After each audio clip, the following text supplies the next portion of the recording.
Joining me for today's headlines is my good friend, Roy Wood Jr. What's going on, Roy? What up, man? I'm just trying to find a karate class. My 5-year-old taking karate, so that means I gotta learn karate because the showdown is coming. I don't think that's how it works, Roy. I think you can just let him do karate. Which one of us has a child? You. Okay, so then you let me worry about the showdown that's looming with my child. Every child, at some point, challenges the father. That's how it goes. You've seen Star Wars. Well, good luck with that, Roy. Yeah. And good luck to your child. All right, let's jump right into today's headlines. We kick things off with Omicron, the coronavirus variant named after disgraced CNN anchor Chris Cuomocron. It's now been 3 weeks since Omicron was discovered, which means scientists are starting to get a handle on exactly what we might be dealing with. This morning, the fast-spreading Omicron variant is adding fresh fears around the world. British Prime Minister Boris Johnson is warning of a looming tidal wave of Omicron cases in the UK. Health officials here are saying that no other COVID variant has spread this fast, and they fear that in less than 36 hours, Omicron will become the dominant variant here in London. Already, it makes up 44% of cases in the city, and numbers are doubling every 2 to 3 days. The country of Norway is ramping up efforts to slow the spread of Omicron. In a new approach to decreasing gatherings there, the Prime Minister announced the country is placing a ban on serving alcohol in bars and restaurants. The moratorium comes as the country is facing record high COVID-19 infections and hospitalizations. Wow, no drinking in Norway in the winter. I mean, at that point, you might as well die of COVID.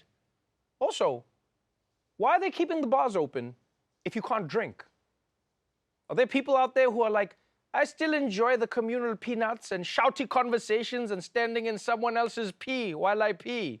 You know, there's more to a bar than just drinking, guys. But look, the point is, Omicron is spreading super fast, like way faster than any other variant. Like, we hadn't even heard about it a few weeks ago, and now it's dominating the world. It's like the Olivia Rodrigo of variants. And as it spreads, we're learning more about the effects of Omicron. In fact, the first large study was just released out of South Africa. Whoop, whoop. And it has good news and bad news. Bwomp, bwomp. The bad news is even if you have 2 doses of the Pfizer vaccine, you only get 33% protection against infection from Omicron, right?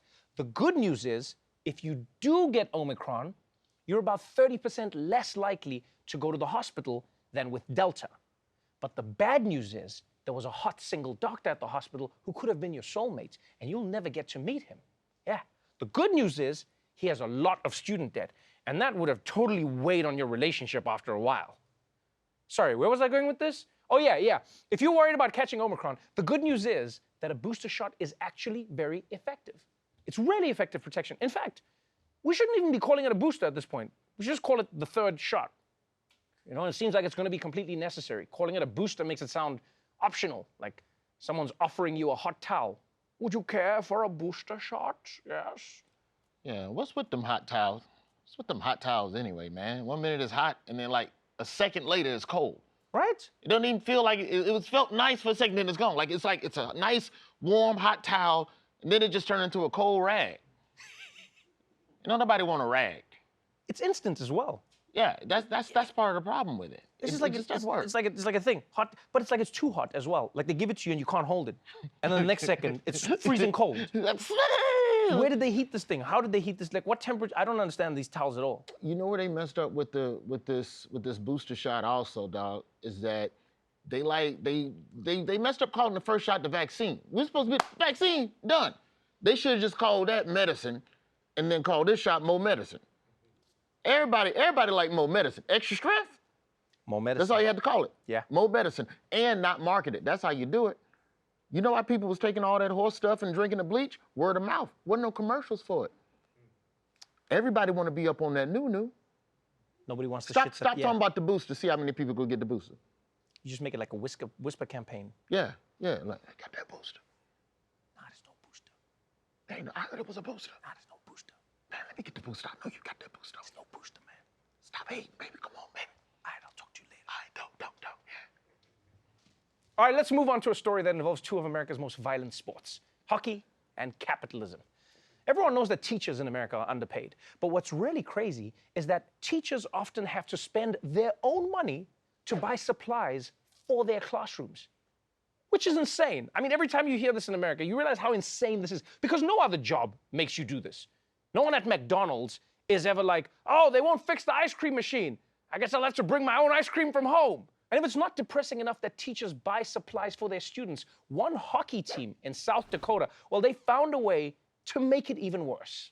Time now for stories everyone's talking about this morning. We start in South Dakota. This blew up social media yesterday. I couldn't believe it. Yeah. People were angry. Yeah, and here's the video we're going to show to you. A hockey team's event drawing some serious criticism. Take a look.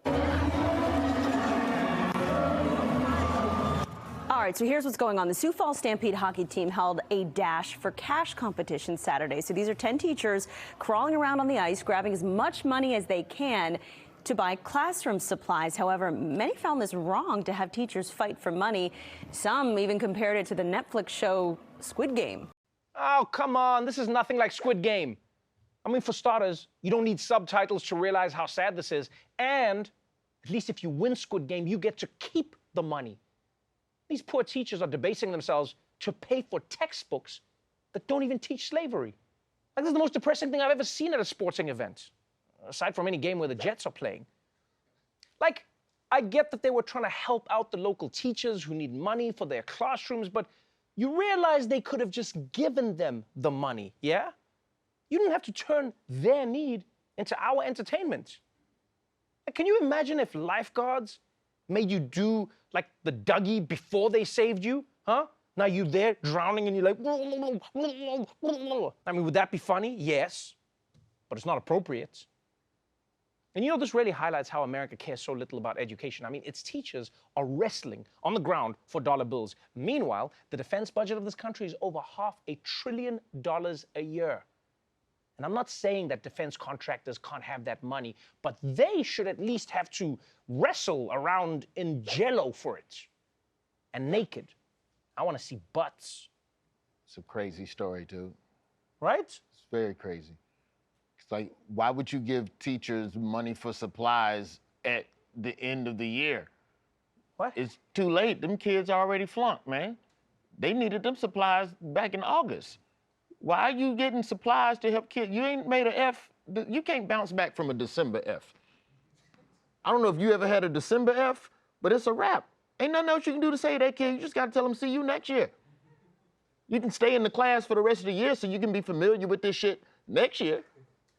But once you got a December F, that's a waste of time. They should have had them teachers out there on the ice back in August. It's an interesting point, Roy. I'm not going to lie. It's a fair point. It's a solid point, is what you meant to say.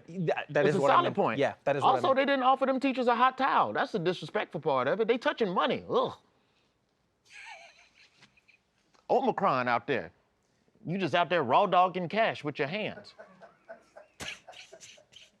Raw dogging cash? You raw dog cash? I've never thought of it like that, actually. We should hang out. We should, Roy. We should hang out. We should. You'd learn some shit. Yeah, I would. Okay. I definitely would.